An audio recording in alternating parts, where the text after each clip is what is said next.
Nonsense, Season 3, Episode 37, our big story and our second show of the week. I'm Jeff Parker. I'm Chittle. This time we're looking at why every home needs a heat pump right now. Up next. Like right now? Like I got to start installing these today? Today. I have 2 heaters and 2 air conditioners, and they're not very old. They're considered fairly efficient as far as these things go. Yeah. And I only pay slightly more than a fortune every month. That's good. Would I need 4 heat pumps? Well, okay, first of all, I'm not like an HVAC installer. Like I want the details of how this works. We're on your patio. I'm not even inside. I don't know. Yeah? No, my hunch is you would probably need 2. Will my house be as warm as it is in the winter and as cold as it is in the summer as it is with the traditional HVAC? I want to know I'm going to lose something because of this. Yes and no. I'm just wondering because you're so much more in the know on this stuff than I am. They're kind of, the general heat pumps are one-to-one replacements for your HVAC air handlers. So if you have 2, you'll likely get 2. So right now you've got 2 air conditioners, 2 heaters. One of those is an HVAC unit, 1 heater, 1 air conditioner. That would be replaced with 1 heat pump. Okay. It's kind of the way that would work. So I could really save money because those 4 units would be reduced down to 2. No, you have 2 units that would be reduced to 2. 1 unit has both a heater and an air conditioner. It's 1 unit. Yes, but currently I have 4 units. I'd be replacing 4 units with 2. Am I wrong? You said you had 2 heaters and 2 air conditioners. Yes, that's 4 units. It's 4 pieces of kit. 1 heater. They're actually in 4 different locations. Probably not.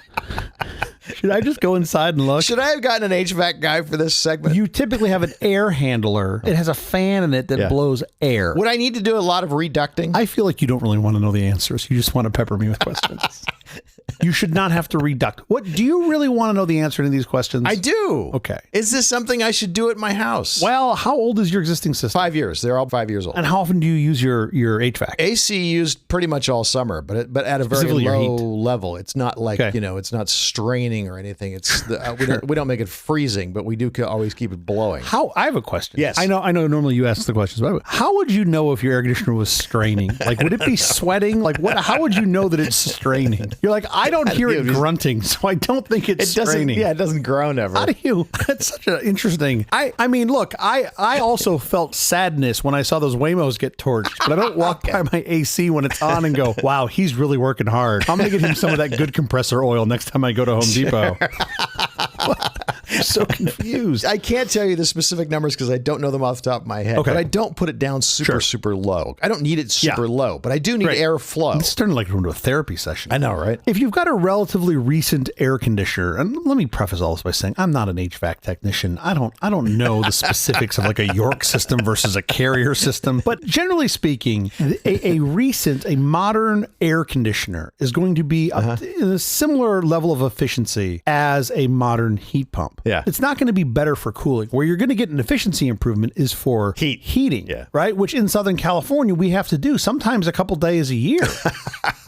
I've turned it on up to 2 times a year. You're always like that second time, like, oh boy, here we go. Dust her off again. Okay, heat pumps, the appliance that could help save the planet and your wallet. Let's go. I'm an HVAC tech now, aren't I?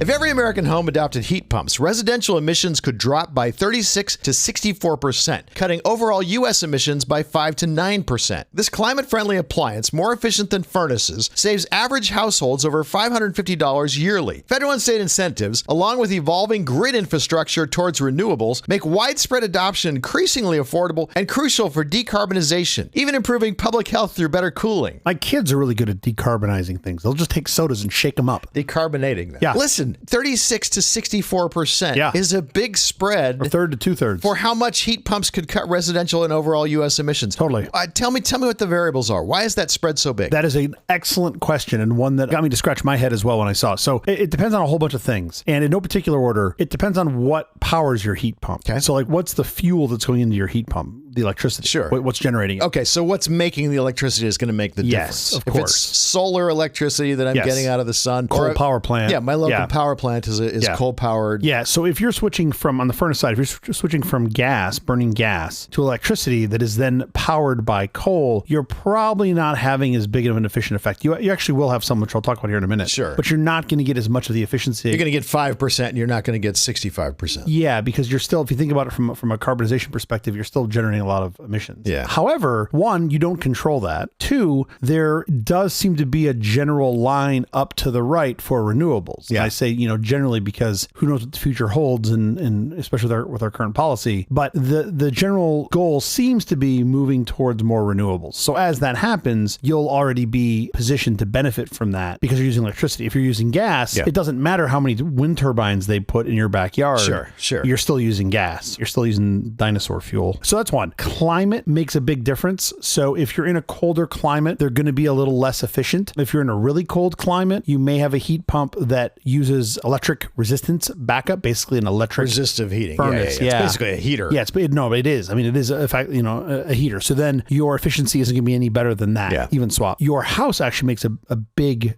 deal, how efficient your house is. Yeah. And this is insulation, like generally a smart thing to do. Do you have double pane windows? Are your walls insulated? Most of your heat loss is through your attic. Do you have recent attic insulation? Things like that are going to make a big difference. So you're going to see a greater efficiency improvement if you have a house that's more insulated. Parts of my house were built in 1929. Yeah. So there's parts of it that aren't good. By the way, when I see them building the new houses on the block, they get to a certain stage where they actually wrap them in plastic before they put out the outside. Tyvek or whatever. Yeah. So they get these houses so that there's like no air gets in or out unintentionally. I think it's a vapor barrier, which is really cool. Yeah, it's really neat how much these things have improved. Should I tear down my house and start over? That's my question for you. Yes. I mean, that's the thing. Like you were asking earlier, should you replace your existing HVAC? Odds are, dollar for dollar, you're probably going to get a better return from insulation. Looking at insulation, right? And some of that can be pretty gross. Like especially think about in-wall insulation. Pretty much anything built before like the 80s, you should probably be looking at insulation in the walls and what was done. I've had insulation injected into the walls. That actually is what they did. That's typically what you want to have done, which makes a huge difference. It does also make a huge mess when you need to get in there to do things, but that's usually somebody else's problem. I was on vacation. Yeah, no, I meant like later when you're cutting a hole. Oh yeah. I mean, I've had these mixed emotions, and my house is also not quite as old as yours, but pretty old. I'll cut a hole in an exterior wall, and I'm like, oh, there's no insulation. This is great. It's easy for running wires. And then I'm like,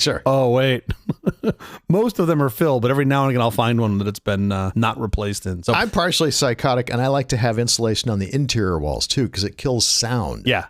Wool wrap. Yeah, totally. Yeah, I love it when the sound doesn't travel throughout the house. It's just not expensive. The wall's open. Go ahead and put it in. Yeah. Sure. Yeah, absolutely. Well, no, my walls were already up. Yeah. They had to inject it. That was not free. Yeah, of course. Okay, I don't even understand how any of this works. You got to back up a little bit. I need a short primer on how a heat pump works, how it's different from a traditional HVAC system. Let's start with how a traditional air conditioner system works. Not the furnace side, just the air conditioning side. Yeah. Ben Franklin in a wet shirt.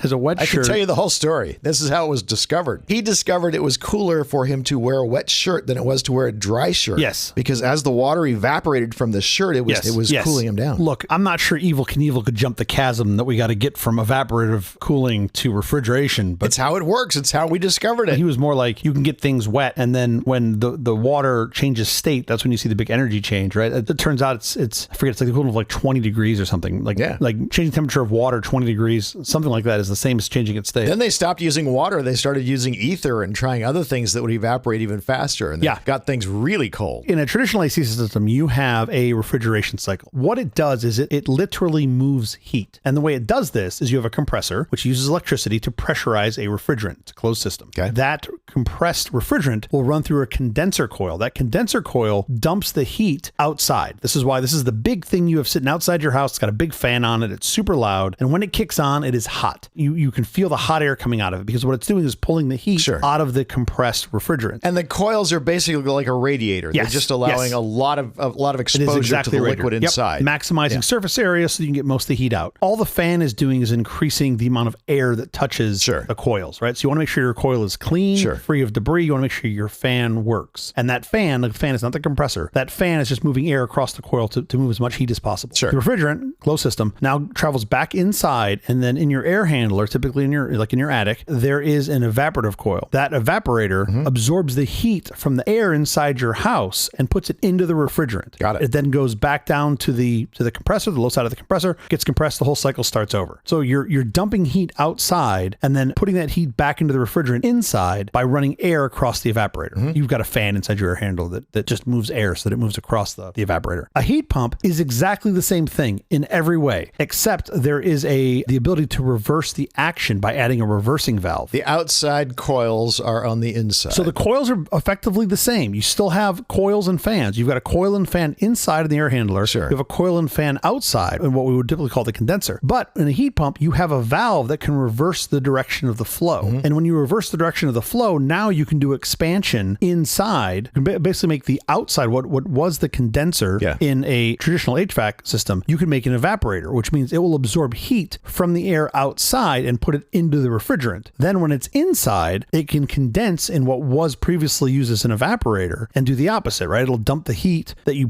picked up outside to the air inside, and it moves the heat back and forth. So it's the same coils, it's just you using them for different jobs. Yes. The condenser coil becomes the evaporator coil, the evaporator coil becomes the condenser coil. Exactly. And this reversing valve is what allows that to happen. I got it. In a traditional HVAC system, whether you've got a heater that's gas or electric, doesn't really matter. You've got with a gas furnace, you're about 95% efficient. Yeah. That's pretty reasonable. With an electric resistance heater, you're pretty close to 100% efficient. Wow. When you get to a heat pump, this is again, just for the heating function. When you get to a heat pump, you're between 300 to 400% efficient, which is pretty incredible. I am more efficient than I could possibly be. How's that even work? I don't understand. How are you 300 or 400%? I know 1 to 1. 300 or 400% sounds nuts. You would think if somebody walked into if you're in a meeting and somebody said, oh, well, I'm super efficient, I can do that job at 300% efficiency, you would immediately make a meme about them and share it with all your friends. That does not make any sense. You can't be past 100%. In this particular case, it can. I kind of like that they use the word efficiency, but it does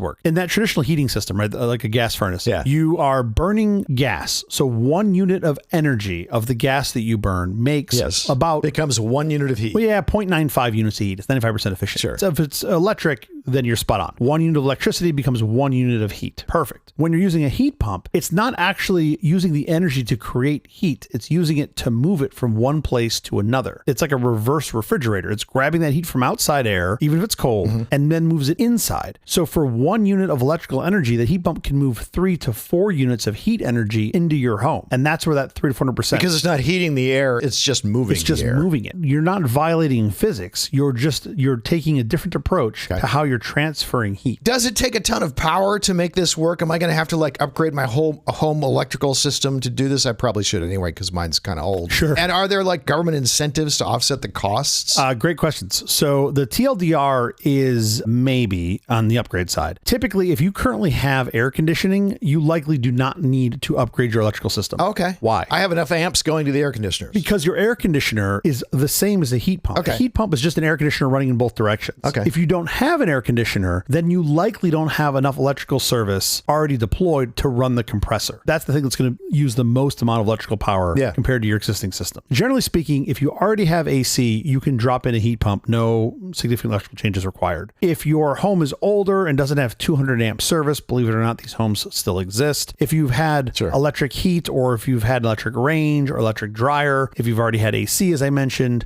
you're likely going to be okay, at least at the panel level, right? Maybe you're running a couple wires. I have the AC. I do not have electric heat. I do not have electric range. So you're likely okay. Yeah. But if you've got a small 100 amp panel, then you're probably upgrading your panel and upgrading more power. Okay. If that makes any sense. It makes total sense. I just want to know what this job is going to entail. Yeah, and then we have offered incentives in the past. So the Inflation Reduction Act, namely, offered up to $8,000 in rebates for the heat pump installation and $4,000 for electrical panel upgrades. Those are income qualified, but there were incentives for folks to upgrade. Yeah.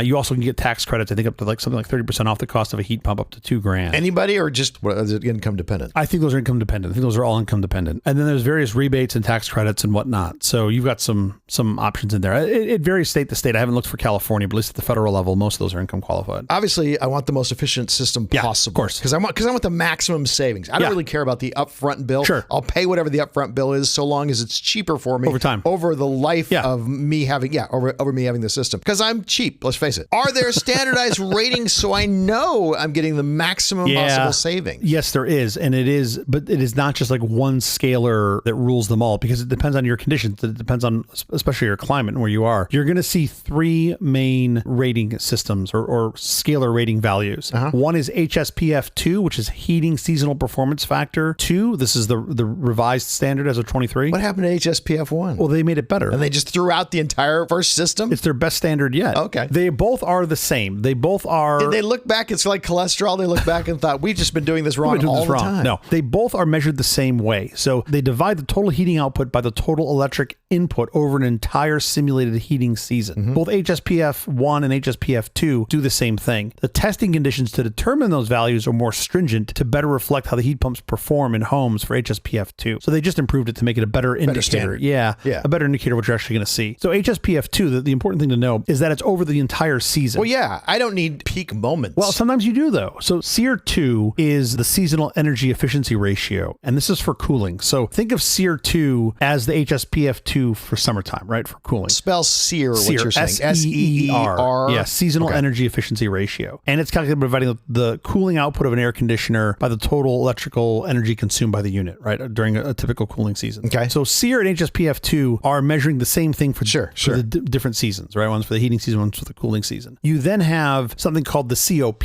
the coefficient of performance. This is the ratio of heat output to energy input at a specific moment, not averaged over a whole season. Why do I care about a moment? Because you may care at different temperatures, depending on where you're at. If you live in Minnesota, you're going to care about what the COP looks like when it's cold out. You're going to care about what it looks like when it's 20 degrees. I mean, in Minnesota, even worse than that. Yeah. But if you're in California, you're not going to care about the COP at 20 degrees because you're never going to get there, right? You're rarely going to even be at 40 degrees if you're in Southern California. That's why they exist. Now, these have been somewhat aggregated into some buckets. The two that you'll see is, of course, the good old Energy Star, but you also have the NEEP score, the Northeast Energy Efficiency Partnership. And that's a cold climate rated score for systems tested to still perform in really frigid weather. And those are like the sort of cold climate optimized heat pumps. You talked about at the beginning, you talked about the emissions based upon whoever is generating your electricity and however they're generating that electricity. But let's be clear with emissions, though. It's not just the power plant that's generating emissions. When you have a gas furnace, you are still making emissions. I'm locally making emissions. Yes, in your home. Yes. And it doesn't matter if it's a furnace, a water heater, a stove that burns natural gas, right? You've talked about this here before. Yeah. You get nitrogen dioxide, carbon monoxide, you get particulate matter,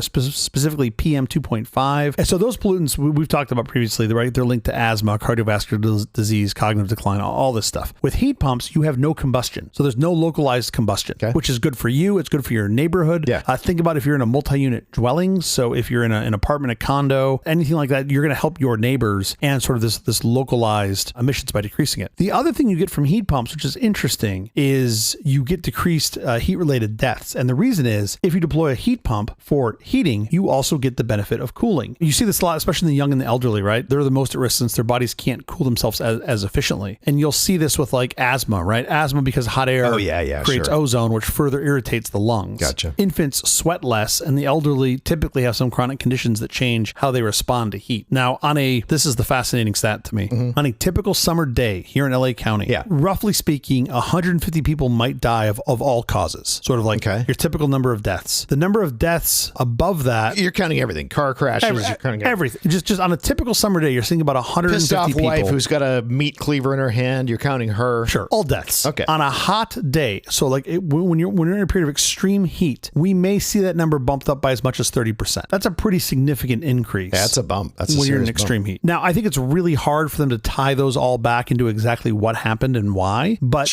when you see it in sort of an aggregate like that. Because of the heat, the wife got pissed, so she got a cleaver. Had it been a little cooler, she wouldn't have been as pissed. She would have done. Exactly. Just buy a heat pump, keep your wife from chopping you up. I think that's a good lesson to learn. It is a good lesson to learn. And that's why you should get a heat pump. Any last thoughts you want to give about heat pumps and why they're valuable for everyone before we go? We are down to the end. These heat pumps are great, right? They're more efficient. If you're buying a new HVAC system, if your old system is broken or is aged out, I don't see any reason for you to consider getting anything other than a heat pump. You should absolutely buy a heat pump. Maybe if you're in a really cold climate or one of these weird extremes, maybe. But for the vast majority, virtually everyone listening to the show, you should be looking at a heat pump. That's awesome, right? They're more efficient. We talk about how effective these things are, and it's a better go-forward solution. And especially with the rebate programs, they're probably not going to cost you much more, even if they are at all upfront. And you're just going to save money year over year. What is more interesting to me there's a couple of companies, one in particular called Gradient, that are making remember those, your sort of old school, put the air conditioner in the window, right? Close the window over it. And it was an entire air conditioner baked into one unit. There are folks like Gradient that have built those, but they're heat pumps. And it looks like a modern version of that air conditioner. So instead of being like this giant microwave that you sling out the window, it looks almost like a saddle, like a horse saddle that sits over the frame of the window. Sure. And it gets you heat and air conditioning. And these are really interesting, especially think about like older multi-unit buildings that maybe have radiant heat or some other not great heat source. You can put these things in. It doesn't require a contractor. You can do it yourself. You don't have to go cutting holes. You don't need your landlord's approval. Like, it's something you can just put on the window. Sure. And now get not only better heat, but AC as well. I'm a big fan of these, and I'm assuming you're going to see more players in this space, and it's pretty cool. IKEA is talking about getting into this business. IKEA's done this, I think, in Sweden. I think they've actually made these in Sweden. That's amazing. Yeah, I mean, it'll be interesting to see how those roll out. I mean, IKEA has a huge sustainability mission as part of their mission, so I'm not surprised that they've leaned into this. This could be really cool. I love the idea of being able to do it in IKEA and get a heat pump that you can hang out your window. It would be really neat. Plus, if you know it works in Sweden, it works everywhere. Yeah, exactly. That gets seriously cold there. Exactly. So it's these things are pretty neat. I mean, there's something a lot of folks don't know about. I find it nuts. New home builds or people are redoing their HVACs and it's not that they're not considering heat pumps. They don't even know about them. Like, no one's told them, hey, because we didn't know. Exactly. But like, how are contractors not rolling these things out at large? It's beyond me. I guess it's probably a function of education and tradition, right? Lack of education and just tradition being tradition. Kickbacks from big heat. Big heat. Well, what else is crazy? The folks that make the traditional HVAC systems also make the heat pumps. That's true. It's all the same players. Yeah, you'd think they'd want to be moving those folks over. And I do think it's a big part of what our previous policies have been. It's the installers and what they know. They already know how to put in this kind of a system. They don't want to have to relearn all that. But that's what's so nuts. That's my guess. It's the same. If anything, a heat pump in many ways is easier. Simpler, yeah. Because, it's probably same, but like, you don't need a gas line to it. Other than that, it's kind of the same. Additional valving, big deal. It's all built in. I find it nuts with traditional HVAC, and I'm assuming this will be true with heat pumps as they age. You can ask contractors, hey, I want to replace this component, and they'll tell you, no, can't be done. I'm like, but why not? Like, oh yeah, no, you just would never do that. Like, but why not? And for them, they typically they're a giant hammer, and they just come in and replace the whole system. Yeah, sure. And I don't know if that's a margin issue or they just don't want to deal with the work. But I'm like, dude, I can go to the store and spend a couple $100 on some flaring fittings and vacuum devices, and like, I could do this. Like, this isn't like, it's not like it's impossible. Yeah. So is it, you just don't want to spend the time on this, or like what's the problem? And then you can find some old timers still that will actually do the work. And I've had a guy replace a compressor on one of my condensers because everything else was fine. And like, he wasn't crazy about doing it, but he did it, and it's been great ever since. And I paid him for his time, and I paid him for the part, and away we went. Yeah. So I have the guy who just comes in and rips me off. Oh, good. And just says, oh no, this all needs to go. We need to put in all brand new units. And they do that every, whatever. 10 years. 10 years, whatever the lifespan of these things are. Yeah. All right. We have to get out of here, but quickly before we do, have you seen or read anything good this last week? Oh yeah. I saw something that I suspect most everyone here listening did not see. And unfortunately, cannot see, at least not for a while, at least not with your own eyes. Tuesday morning, earlier this week, at around 2:30 a.m. local, a SpaceX crew Dragon capsule re-entered the Earth's atmosphere, which was visible from Southern California, ultimately splashing down in the Pacific Ocean. Sure. This was the Axiom mission AX-4. It's a private crewed spaceflight. What's interesting to note about that, by the way, is that the mission marked the first government-sponsored human spaceflight in over 40 years, and only the second overall for India, Hungary, and Poland, which I thought was pretty cool. I missed the one in May that came in. I saw it, but I didn't hear the sonic boom. I did not want to miss it this time. So at 1 a.m, Tuesday morning, I hiked up to an old Nike missile site. So we have these old Nike missile sites spread around Southern California. There's like 1940s air defense. Totally closed. You can't drive to it. I hiked up there I thought it'd be a cool place to try to get some pictures and hear this thing re-enter. It's like a little less than a mile hike, 350 feet of ascent. No big deal. Got there, literally not a human. Didn't see a person. It was just me and owls. Yeah. And there was this like heavy marine layer sitting in West LA. And I was like, this is going to be perfect. And of course, 15 minutes before reentry, the entire marine layer blew right up over top,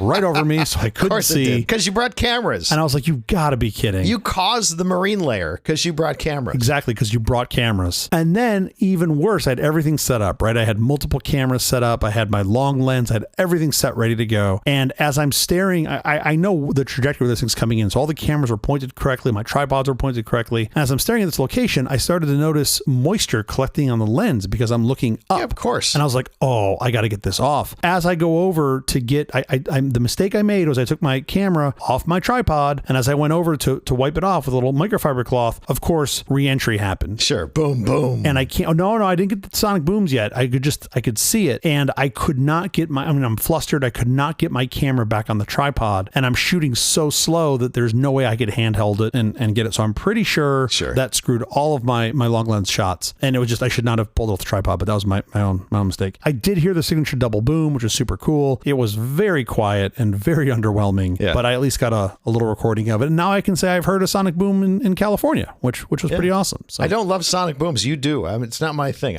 But I like that they're quieter. This was so quiet. I don't know if they changed the trajectory to try to not have it be over LA as much or whatnot, but it was very quiet. Anyway, I strongly suggest to anybody, if there's a Reentry event, go watch it. To see and hear it's incredible. And if you don't want to wait for one of those, it is also worth going and checking out these like missile sites because they're pretty neat places to go see. I'll put some links in the show notes. Cool. How about you? What have you seen? Mine's going to be much easier for the listeners to actually go and do. Right. I finally watched HBO's Pee-wee as Himself. Oh, wow. Which is a deep dive into Paul Rubens' life and told largely through over 40 hours of interviews with him that turned out to be his final interviews. Oh, wow. He hadn't told the documentarians that he'd been battling cancer for the previous 6 years. So they got the final interviews with Pee-wee Herman, and it's that's amazing. Great. Yeah. The two-part documentary explores everything from his childhood to the birth of Pee-wee Herman to his skyrocketing fame with Pee-wee's Big Adventure and Pee-wee's Playhouse. It doesn't shy away from the scandals that rocked his career, revealing Rubens' constant fight to control his own story and persona. Great fun if you're a Pee-wee fan like me. Pee-wee as Himself, streaming on HBO Now. That sounds super cool. I also like that you don't even have to climb up to an old missile site. I like you don't have to climb 350 feet in order to see it. There is that benefit. Although, a night when the fog is rolling in LA and you are by yourself and it's dead quiet, how many chances like that do you get? I mean, I'm just saying, you got options. That is the episode. Thank you for joining us for all this nonsense, a truly terrible podcast from The Awful Company. This on the web at nonsense.productions. I'm Sigillo. I'm Jeff Parker. If you like this program, please follow, download, subscribe, and like at Apple Podcasts, YouTube Music, Amazon Music, AntennaPod, iHeartRadio, Spotify, my favorite Overcast, or wherever you get your podcasts from. Nonsense is produced using the Audur multi-track digital audio workstation. Amazing, full-featured software, open source and free. This trick where you can understand me talking while music plays underneath is done with Audur. Check it out. We'll be every Tuesday and Thursday mornings for more nonsense. Please join us.